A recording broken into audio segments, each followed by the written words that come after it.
এই বড় না হওয়া অবস্থাতেই বাবা মা হয়তো তার অর্থনৈতিক অবস্থার জন্য, দুর্বলতার জন্য, কিংবা কোন ছেলে হয়তো তুমি দেখছো বাইকে করে আসছে, গলায় 1 কোটি সোনার চেন, পকেটে 500 টাকার নোট, দেখে তুমি ভুলে গেলে যে এই ছেলেটা সঙ্গে আমি প্রেম করতে পারি, আমি চলে যেতে পারি, আমার আর কেউ বুঝতে পারে। ঠিক, কিন্তু তুমি কি জানো ওই ছেলেটা নিয়ে গিয়ে তোমাকে কবিতা পল্লীতে বিক্রি করে দিতে পারে। 2 দিন পরে দেখা যাবে ওই ছেলেটা মদ খেয়ে তোমাকে মারছে। তুমি এখনো শিশু। একটা মানুষের জীবনে সব থেকে সুন্দরতম এবং সব থেকে ভালো সময় করতে জানো শৈশবকাল।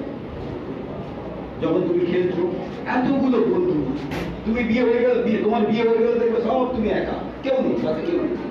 কিন্তু এই যে সময়টা, এই যে তোমাদের খেলাধুলো, আনন্দ, নিজেদের মধ্যে ফুটফুটি, নিজেদের মধ্যে ঝগড়াঝাটি, এই সময়টা কোনোদিনই তোমরা কিন্তু ফিরে পাবে। তাই তোমাদের সবার কাছে অনুরোধ, কোনোদিন রাস্তায় যদি কোনো দেখো যে কোনো ছেলেটা তোমাদের উত্ত্যক্ত করছে, বাবা মা, শিক্ষক, যাকে তুমি ভালো ভাববে তাদের কাছে গিয়ে তোমরা বলো। দরকার হলে থানার ফোন নাম্বার নিয়ে রাখো, আমাদের ফোন নাম্বার নিয়ে রাখো। যখন যত রাতই হোক তোমরা আমাদের সাহায্য করো। জীবনে কোনোদিন ভুল পথে যেও না, ভুল মানুষের সঙ্গে আলাপ করো।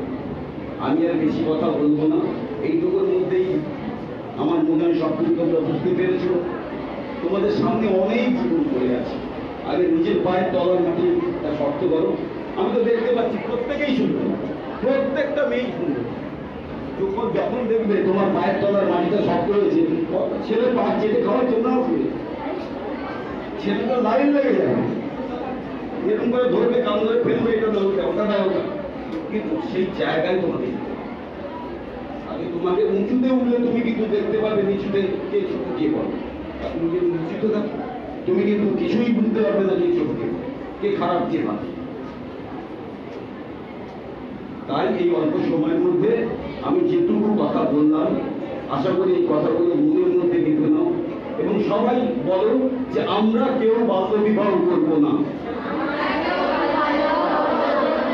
আমরা কেউ পাচার হব না, আমরা সবাই পড়াশোনা করব, আমরা শিক্ষিত হব, আমাদের পরিবার এবং দেশের নাম আমরা উজ্জ্বল করব। Thank you.